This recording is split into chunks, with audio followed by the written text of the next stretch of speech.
እናንተ ወንድ ልጅ እንደው ለቀልድም ቢሆን ሲንቦቀቦቅ እንዴት ነው የሚያስጠላው? ወይ እንዴት ነው የሚያሳፍረው? ወይኔ ጉዴ ፈላ። እንዴት ነው? በነገራችን ላይ እንግዲህ ገና ተንቅልፍ እየተነሳሁ ወደ መዳም ስራ ተገባሁማ እዛው ቀልጬ ቀረሁ ማለት ነው። ለማንኛውም ሰላም ጤና ይስጥልኝ ሀባይቦች፣ እንዴት አላችሁልኝ? በያላችሁበት ሰላማችሁ ብዝዝት ይባል። እንዴት ናችሁ? ደህና ናችሁ ወይ? ስራ እንዴት አድርጎ ይዟችኋል? ስራው ቀወጥ እያለ መጥቷል። ምንም ማድረግ አይቻልም ጋይስ። አይዞን እንግዲህ አይዞን ሀባይቦች አይዞን። ትንሽዬ ቀን ነው እንግዲህ ያው ቀኑ ሲሄድ ይፈጥናል። ያው በጣም እየፈጠነ ስለሆነ ፊው ይላችኋል። አንድ ቀን አረፋችሁ ነው። ለማንኛውም አረፍ ማለት ነው።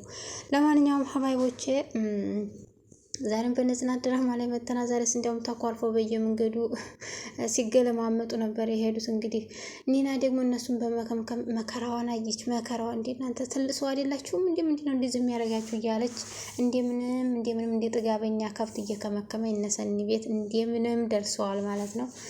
ሰኒም እንግዲህ ላያቸው ላይ አክታቸውን ስታይ እንዴ ምን ናችሁ ነው? ምንድነው ደግሞ እንደዚህ አይነት ያጫውታ ጀምራችሁ እንዴ እያለች ብላም ነበረ እንግዲህ እሷን ለመጠየቅ ሳይሆን እነሱ ሊኮራረፉ የሄዱ ነው የሚመስሉት። እንግዲህ አንድ ነገር ከመጠየቋ በፊት ብሎ መታጠቢያ ቤት እንደደረሰ ታነስቶ እንግዲህ አሳይታው ሄዳ ነበር። ደግሞ ምናችሁ ነው አስተያየታችሁ አላማረኝም ትላለች አጀሪት እንግዲህ ለማንኛውም አንቺን ለመጠየቅ መተን የኛ ጉዳይ መነሳት የለበትም፣ አንቺንም ሌላ ቦታ ሌላ ጭንቀት እንሰጥሻለን ብላ ጽናትም ለማጽናናት ብትሞክርም አይ እኔ ደህና ነኝ ፈጣሪ ይመስገን ትልና እንግዲህ ምን ናችሁ ነው? አይ ሲለቀው ያወራኛል ታዩ እሱም ጠግቦ ነው ጥጋብ ተሰምቶት ነው። አይ ጥጋብ የተሰማውና ጥጋብማ የተሰማው እኮ ይታወቃል እኮ አንቺ ነሽ ጥጋበኝት እንጂ የጠገበውማ ይለየኛል እኮ እያለች ሰኒ በሆዷም እንግዲህ የተለያዩ መልሶች ሰጥታለች። ለማንኛውም እንግዲህ እንደምንም ብሎ ተነስቶ ሄዶ ነበር። መንገድ ላይ ሲደርስ አንተ ቆይኔ እንደ ወንድ ነህ ወይስ ምንድን ነህ እያለ ቅዱስ ጨዋው ደግሞ ተናዶ ነበረ። አረ እንደው እንዴት አድርጎ እንዲያመጣኝ እኮ ልነግርህ አልችልም። የፍራቱ ፍራት ቆይ ምን ሆኖ ሰውየው ምንድን ነው እያለች እሷም ለመገረም ሞክራለች። እንደማታውቅ አቤት ማስመሰል ስትችልበት። ወይኒና ሰኒ እንግዲህ የጆከር ፍቅር በጣም አሰቃይቷት ስለነበረ እየመጣሁ ያለሁ በር ላይ ነው ቶሎ ብላው ነበር። በር ላይ ወጣ ስታየው እንግዲህ እህትየቱን ተቆጥታለች። እህትየቱም እንግዲህ በአጋጣሚ መንገድ ላይ ስታገኘው ደረቅ ዳቦ ሲበላ አግኝተዋለች እና ምን ነው እዚህ ለምን ብላ ስታዝን አይ እኔ በቃ እዚህ ነው መኖሪያ ብሎ እሱም እንደ ቀለል አድርጎ ይነግራታል። ወይ ብር ልስጥህ የምገዛበት ገዝተህ ትበላለህ ብላም ስትጠይቀው ያው ከአንገት በላይም ቢሆንም ነገር ግን ደግሞ አይ አልፈልግም አመሰግናለሁ አለ። እሱም ደግሞ ተነስታትላው ሄደች። አይ ሚስኪን እንዲያው እናንተ ከካሜራ ጀርባ ሚስኪን ነው እንኳን ካሜራ ፊት። በሌላ በኩል ደግሞ እንግዲህ መታጠቢያ ቤት ለሄድ ያለው ሰውዬ በሌላ ቦታ ሾልኮ ሄዶ ነው መሰለኝ ቢሮ ተገኝቷል። ኪራ ማለት ነው እንግዲህ እህቱና ይሄና ተቀራርቡ ሲያወሩ አገኝቷቸው ነበር። ይሄ ነገርማ እንግዲህ ታላቅ ወንድም እንደዚህ ነው። ታላቅ ወንድም ያላችሁ አመስግኑ ማለት ነው እና መስግን ማለት። ለማንኛውም እንግዲህ ጽናት እንዲያኮረፈች ናት። አሁንም ደግሞ ተቀምጣ ለመምከር ብትሞክርም ኒና የምትመከረው አይነት ሴት አይደለችም። ጭራሽ እየባሰባት ነው። እባክሽን እሱ እኮ ለመምከር እያሰበ ነው፣ እየመከረች ነው፣ እንዲሁም ደግሞ በተረጋጋ መልኩ እያወራች ነው። ለምንድን ነው እንደዚህ የምትሆኘው ብላ ብትነግራትም ለምንድን ነው ይሄን ንግግር ለእሱ አይሰራም ይመስላችኋል እንዴት ልና እሷም ደግሞ ትመልስላታለች። ግን በዛውም ሁኔታ ሁና አልተመለሰችም። ምን አስባ ነው? ዛሬማ እንዲያውም ራት ግብዣ አለ አብራችሁን ቆዩ። እንዴ ባለፈው ባትናደጅብኝ አንድ ነገር ልንገርሽ ብላም ስጠይቃት ሁሉም እኮ እኔ ላይ ነው የሚፈርደው ብላም ትመልሳለች። እሷ ግን የእነሱን መፍረድ እንጂ የሚታያት የሚመክሯት ምክር የማይታያት ነው የምትመስለው። በአንቺና በኪራ መሀል የሆነ ነገር እያየሁ ነው። እኔም የእናንተ መበጣበጥ እኔንም እየረበሸኝ ነው። ከኪራ በላይ ግን ያንቺ ትዕግስት ነው ያለቀው። ለምንድን ነው ጽናት? ለምን እኔ ስናደድ እሱ አያረጋጋኝም ትላለች። እሷም እንግዲህ አውቃለሁ እንደዛ እንደምትይ እኮ ልክ ነሽ። ነገር ግን ደግሞ አንዱ ሲናደድ አንዱ የማብረር ግዴታ ያለበት ይመስለኛል። አውቃለሁ ኪራ ይናደዳል፣ እንዲሁም ደግሞ ወንድ ልጅ ነው። መናደድ ደግሞ ችግር የለውም ግን ደግሞ በምናደድበት ሰዓት ብትመልሺው የተሻለ ነው ብላም ኒና ትንሽ የተወሰነ ምክር ብትሰጣትም የምትሰማው አይደለችም። በነገራችን ላይ ሁሉም እየመጣ አስተያየታችሁን እኔ ላይ ትደረፋላችሁ። ለምንድን ነው ይሄ አስተያየት ላይ ኪራ አይሰራም እንዴ? ለምንድን ነው እሱን የማትነግሩት? ትላለች። ምክንያቱም ጥፋቱ ከሷ ስለሆነ ለሱ መናገር ያስፈልገው አይመስለኝም። ምክንያቱም አንቺ ጸበል የሚያስፈልግሽ ትመስለያለሽ። እሱ ልክ ነሽ። ለአንቺ ምክር የተመከረው ለሱም ያገለግላል። ግን ደግሞ ስሜታዊ እየሆንሽና በጣም እየተናደድሽ ነው፣ አልታወቀሽም እንጂ ብላ አንዳንድ ምክሮችን ኒና ብትሰነዝርም እናንተ ያላችሁበት ሁኔታ እኔንም እየጎዳኝ ወይም ደግሞ እኔንም እያበሳጨኝ እኔንም እያሳሰበኝ ስለሆነ ነው ብላ አንዳንድ ምክር ትለግሳታለች። ግን ብዙም አልተቀበለቻትም። እኔ እንደምፈልገው ወንድ እንዲሆንልኝ እፈልጋለሁ። እኔ እንደምፈልገው እኔ አድርግ ያልኩትን እንዳደርግ፣ አታደርግ ያልኩትን እንዳያደርግ እንዲሆንልኝ እፈልጋለሁ። እንደዛ እንዲሆን ለምንድን ነው የማትነግሩት? ስለኔ ተመንገር ትላለች። ግን እኮ ወንድ ልጅ ያው ወንድ ነው፣ ቆፍጠንና እንዲሁም ደግሞ በቃ በወንድነቱ ራሱ ሲያዝነው ጥሩ እንጂ እንደዚህ እንዴት ሊሆን ይችላል? እና ስለዚህ እኔ ሳዘው ነው ወንድነቱ የሚበላሸው ወይም ደግሞ ወንድነቱ የሚቀረው ብላም ስትጠይቅ በስራ እኮ ልግባ አልሽ። ስራው ደግሞ የእሱ ስራ ነው። ስለዚህ ስራውን እንዴት አድርጎ የሚተውበት ወይም የሚያስተውበት ወይም የሚያስቀርበት ምክንያት ሊኖር ይችላል። ለምን? በሌላ በኩል ደግሞ እንግዲህ ሰኒን ለማግኘት የሆነ ስራ ስሪልኝ ብሏት ክብሮም ይጠይቃታል እና ድጋሚ ሰው ላይ ተደርቤ እየኖርኩኝ ይሄን ነገር አላደርግም ብላም ስትለው ለሰኒና ለኔ ስትይ ብሎ እንድትሰራ ያደርጋታል። እንግዲህ ሰኒን ለማግኘት ክብሮም የማይፈነቅለው ድንጋይ የለም። እንግዲህ ማን ነው አሸናፊው? ክብሮም እንግዲህ ሌላ አደጋ ገብቷል። ሰኒን ለማግኘት የማይፈነቅለው ድንጋይ ቢኖርም ነገር ግን ደግሞ ኒና ነገዥኝ ባላት ምሳሌ መሰረት ኒና ለማገዝ እሱን እንግዲህ ያው ስለምትወደው ለማገዝ ብትፈልግም እንግዲህ ናቶሎ ብላ ካሜራ ሸቅለው ያው በካሜራ እያዩን ጆከር ወደ ቤት ብታስገባው ወደ ኪራ ቤት ስታስገባውም እንግዲህ ወይን ተቀርቶ ምናምን ነገር ምንድነው ነገሩ አልገባኝም፣ አክትሽ ምን ብዙም አላማረኝም፣ ምንድነው አልገባኝም እያለ ሲል እሷም ደግሞ እንግዲህ ጥያቄ ሲያበዛባት አይ ምንም እኔ እንዴት ስታቀኛል እንዴ አክቴን እንዲያውም እኮ ተወደው ነበረ ለምን ዛሬ ብላም ጠይቃው ነበረ። ነገር ግን ከዚህ በላይ ማስመሰል አልችልም እያለች በጣም ፈርታለች። ምክንያቱም ሰኒን በጣም ነው የምትፈራት ማለት ነው።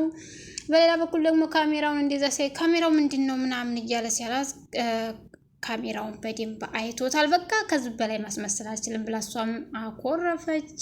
ክብሮም ነው እንደዚህ እያደረገ ያለው ብላ በግልጽ ተናገረች ማለት ነው። ከዛ ምን ለማለት እየሞከርሽ ነው? ምን ለማድረግ እየሞከርሽ ነው ብሎ ማንቁርቷን ይዟት ነበረ። እንግዲህ ክብሮም መሰወሩን ወይም ደግሞ መቀረጹን ትቶ ወደ እሷ መጥቷል ማለት ነው። ምክንያቱም ነገረችው። እሱም ደግሞ እንግዲህ ምን ልታደርግ ነው እረፍ እያለው ነበረ። ሲጀመር እንዲያውም ድሮም ፈርታ ነበረ። እኔ ይህን ነገር ሰኒ ድጋሚ መጉዳት አልፈልግም ነበር ብላው ያው አንተ ስለሆንክብኝ ነው ብላው ነበረ። እንግዲህ ማንቁርቷን ሲይዛት አላቋት ነበረ። እንግዲህ በመልካምነትና በጀብደኝነት ወይም ደግሞ አውቃለሁ ብሎ በመግባት ምንም ነገር እንደማይገኝ አሳይቶታል። እንግዲህ የተጋባችሁትም የውሸት እንደሆነ እኮ አውቃለሁኝ። ምን ነው ያላወቅኩ መስሎህ ነው እንዴ ብሎ ቢለውም የውሸት ብንጋባም ዙሮ የእውነት ሆኗል እያለም ነግሮታል ማለት ነው። እንግዲህ ክብሮም ሊሰራ ነው ወይ እንደው የእውነት ብትወዳት ኖሮ እንደዚህ አይነት የዘቀተ ስራ ባትሰራ ነበረ። ለምን ጥላሃት ሀድክ ብሎ እዛው ጥያቄ ጠይቆታል። አንቺ ደግሞ በማያገባሽ ነገር ባለመግባት ራስሽን ጠብቂ ብሎ ለኒና ይነግራታል ማለት ነው። እውነትም አሁን በሌላ በኩል ደግሞ እንግዲህ ጽናት ምግብ ቤት እንግዲህ የት ነህ እያለች የምጠብቀው ሰው እንግዲህ ቀጥራ ነበረ። ድንገት ስልክ ደውላ ቁጭ እንዳለች ድንገት የገዛ ባሏ ወይም ደግሞ ኪራ ከሰራተኛው ወይም ደግሞ ከጸሐፊው ጋር ከች ይላል። እንዴ ጽናት ሲል መጣህ እንዴ ትላለች። እንግዲህ ያኛው መስሏት ነው። እንዴ አንተ እዚህ ምን ትሰራለህ? አንቺ ራስሽ ምን ትሰሪያለሽ? አንቺ ልጠይቅሽ እንጂ እኔማ ሰው ተቀጥሬ እየጠበቅኩኝ ነው። አንተ ምን ትሰራለህ እሷ ጋር ብላ ስትጠይቀው እኔማ የምሳ ግብዣ ከስራ ባልደረቦች ጋር አለብኝ ብሎ ይጠይቃታል። እንግዲህ ጽናት ተነስታ ከሱ አጠገብ ተነስታ ሄዳለች። ኧረ ነገሩ እንዴት ነው? እንደ አጋጣሚ ከመሄዷ በፊት ያው እንግዲህ ቀለበትሽ ለምን ወጥቷል ብሎም ሲጠይቃት አይ እንደ አጋጣሚ ነው የወጣው እንጂ ምንም አልሆነም ብላ ትጠይቀዋለች። ቆይ ምን እየሰራች ነው? ያንን ተንከሲስ እየጠበቅሽ ነው ብለውም እንግዲህ ገጥመዋል ምግብ ቤት። አረ አለቃ ተረጋጉ እንጂ ተረጋጉ እያለች እንግዲህ ሀና ፈታ እያደረገች ነው። ፈታ ጽናትም እንግዲህ ጸጸቷን ይዛ እንግዲህ እንደ አጋጣሚ እሱም በቃ ይችን ልጅ ራሱ አብራ የሆነች ብለሽ በስራ ምክንያት እንደዛ የምትሆኝ ሰው አንቺ ጭራሽ ዛሬ በግልጽ ጠርተሽው እራት ልትጋበዙ ነው አብራችሁ፣ በጣም ነው ደስ የሚለው ብሎ አጨብጭቦላት ተነስቶ ሂደዋል ማለት ነው። እንዲህ ሰዎች እኮ እየመጡ ነው፣ የት ነው የምትሄደው አለቃ እያለች ስትል እንግዲህ እዚህ ልቀመጥ እስከሚመጡ ብትላትም ጽናት አንድ ነገር ለማክርሽ እባክሽን ብላ እሷም ደግሞ እንግዲህ በጨዋነቷ እንግዲህ ታውቃላችሁ ሰው በጨዋነቱ ሲኖር እነዛ ክፉ የሆኑባቸው ሰዎች ራሳቸው ጸጸት ውስጥ ይከታሉ ማለት ነው። ይሄን ነው እያስተማሩን ያሉን። በዛም ደግሞ እኔ በቅርቡ ፍቅረኛ ይዣለሁ፣ እስቲ አንቺ ባለትዳር ስለሆንሽ እስቲ አንዳንድ ነገሮች በይኝ ብላ ምክር ትጠይቃለች። የዚህ ጊዜ እንግዲህ ጽናት ቦግ ብሎባት ተከትላ ሄዳለች። እስቲ አብረው ሄዱ፣ ነገሩ ተፈታ ወይስ? በሌላ በኩል ደግሞ እንግዲህ ምሩና ሰኒ ዲና ወደ ኪራ ቤት ሊመጡ አጋጣሚ መንገድ ላይ ያገኛቸዋል ጆከር። እንግዲህ ሰኒ አንድ ነገር ማለት ፈልጋለሁ፣ እባክሽን አዳምጭኝ። ያ ተንከሲስ ፍቅረኛሽ የድሮ ፍቅረኛሽ ምንም ቢያደርግ እንዳታምኙ። ዛሬ ኒና እንድታማልለኝና እሱ በካሜራ እየቀረጸ ኒናም እንግዲህ ከሆነ ሰዓት በኋላ መታገስ ተዝባ ላይ ማስመሰል አልችልም ብላ ነቅታበት ነበረ። ስለዚህ ምንም አይነት ቪዲዮ ቢያሳይሽ እንዳታምኑ ብሎ ሲነግራት ኒና ቆይ እንደዚህ አይነት ስራ ድጋሚ እንዲያሰር ብዬሻል ነበር እያለች ሰኒም መርዟ እንግዲህ ተነስታ ኪራ ቤት ሄዳለች። ምን ተፈጠረ የሚለውን ነገር እንግዲህ ዛሬ ጥፍ ያዞበት ሊሆን ይችላል። ክብሮም እናያለን። ሰኒም እንግዲህ ያው እንደማትምራት ስለምታውቅ ኒና እንግዲህ ከሶፋ ኋላ ብትደበቅም ከሶፋና ከግድግዳው አጣብቃ ደስቃ ልቃታለች። አንቺ እንዴት አይነት ጨዋታ ነው የምትጫወቺው? እኔ አይደለሁም ክብሮም ነው ብላ እሷም እውነቱን ተናገረች። ከሰኒ ጋር ድጋሚ መጋጨት አልፈልግም ብላም ነግራው ነበረ። እንዳለችውም ደግሞ ሆነላት። ከዛ ወዲህ ግን ያው እሷም ደግሞ አንተ ነህ ለካ ይሄን ጨዋታ የምትጫወተው፣ ባክህ እንዳንተ ጥሎኝ ሄድ መስሎህ ነው ጆከር? ያንተና የኔ ጉዳይ እኮ አብቅቷል። ካሁን በኋላ ምንም ብታረግ እኔ ካንተ ጋር አልሆንም። አንተን እንደምወድህ ሁሉ እሱንም በጣም ወደዋለሁኝ፣ ግን አንተን ከምወድህ በላይ ብላ እያንዳንዱ ነግረዋለች። እሱ ውሸት ነው ሊሆንም አይችልም ብሎ ተታግሏል ማለት ነው። እንግዲህ እሷም ጥፊውን አጠልቅጣበታለች። ምን ይፈጠራል የሚለውን አብረን ከጆከር ጋር ፍቅር ቢጤ ቢጀመርም እንግዲህ ፖሊሶች እየፈለጉት ነው። ነርሲም የሚባለው ሰውዬ ወንድሜ ነው ብሎ ስለሱ ክፉነት የትም ሄዶ ቢያስረዳም ዛሬ ደግሞ እንደ የሰኒ እህት ዘንድ ሄዶ አንዳንድ ነገሮች ቢላትም ካሁን በኋላ አንተን አላምንም።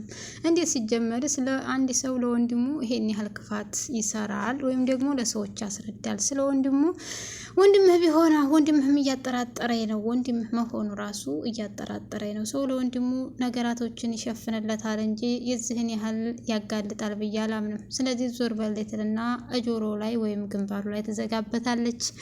ከዛም ደግሞ ፖሊሶች ናን ቢሏት እንግዲህ እሷም ትደነግጥና ጆከር የሚባል ነፍሳት ሰውዬ ነበርና ስለዚህ እዚህ ነው የጠቆሙን፣ ጥቆማ ደርሶናል ሲላት አይ የለም ተወጣ እኮ በጣም ቆይቷል ብላ ትናገራለች። እሷም እንግዲህ ገብተን መፈተሽ እንችላለን ሲሏት አይ ትችላላችሁ ብለዋታል።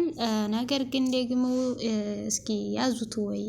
በሌላ በኩል ደግሞ እንግዲህ ኪራ የዱሮውን ስካሩን ይዞ እንግዲህ ከሚስቱ ጋር ያለው ነገር በጣም ካቅሙ በላይ ሲሆን ዛሬማ በመጠጥ ነው። ዛሬ በቃ ራሴን የምስተው እንጂ ካሁን በኋላ በቃኝልና ከመጠጥ ጋር ዛሬ ደግሞ ሲያወዳድራት ነበር። ይገባሻል አትሉም?